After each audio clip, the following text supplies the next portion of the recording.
তো নমস্কার বন্ধুরা, এখন আমরা বেরিয়ে যাব দীঘা। আর আমি যাব, সঙ্গে আমার বাবু যাবে। এইদিকে এইদিকে এইদিকে হাই করে দাও। বাবু যাবে, সঙ্গে বাবুর মাও যাবে, আর মনদা, ওইদিকে জামাইবু, দিদি, আর বাপ্পাদা, বৌদি। তো আমরা এই কজন মিলে দীঘা যাব। চল দেখতে থাকো ব্লগটা, চলো। তো আমাদের গাড়ি চলে এসেছে, এই অটোটা আমরা বুক করেছিলাম।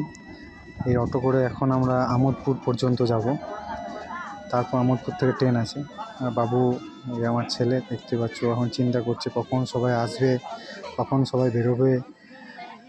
তারপরে বৌদি চলে এলো, পেছন পেছন দাদাও চলে এলো। তো এবার আমরা সবাই বেরিয়ে যাব। এইদিকে মাকে, পিসিকে, কাকিমাকে টাটা করে দিলাম।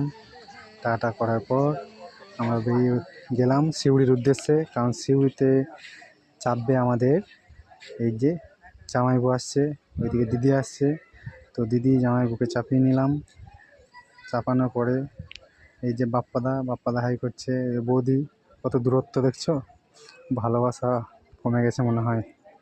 ঠিক আছে, ভালোবাসা কমেনি, তবে এই যে দেখতে পাচ্ছ সবাই চাপবে এবার। তো জামাইবাবুকে বললাম একটু চলে দেখাও, পোজ দিয়ে দাও। জামাইবাবু একটু পোজ দিয়ে দিল। পোজ দেওয়ার পর দেখতে পাচ্ছ বৌদি কত ঘেমে গেছে, বাবরে কত গরম, প্রচণ্ড ঘেমে গেছে বৌদি আমার। তারপরে এই যে দিদি, বৌদি, আমার বউ, সবাই মিলে চলে গেছে। এদিকে মনদা সব ব্যাগগুলো ঠিকঠাক করে রাখছিল। রাখার পরে এই যে চলে এলাম আমোদপুর স্টেশন। এটা হচ্ছে আমোদপুর স্টেশন। তারপর আমোদপুর স্টেশনে নেমে আমরা চলে গেলাম টিকিট কাটতে। তো এটা হচ্ছে আমোদপুর স্টেশনের ভেতরটা, এখানে টিকিটটা কেটে নিলাম।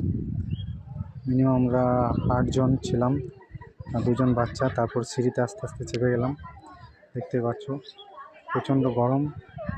তাও চলে এলাম আমোদপুর স্টেশন। এই যে এটা হচ্ছে আমোদপুর স্টেশন। তো এখন আমরা ট্রেনের অপেক্ষায় সবাই বসে থাকবো।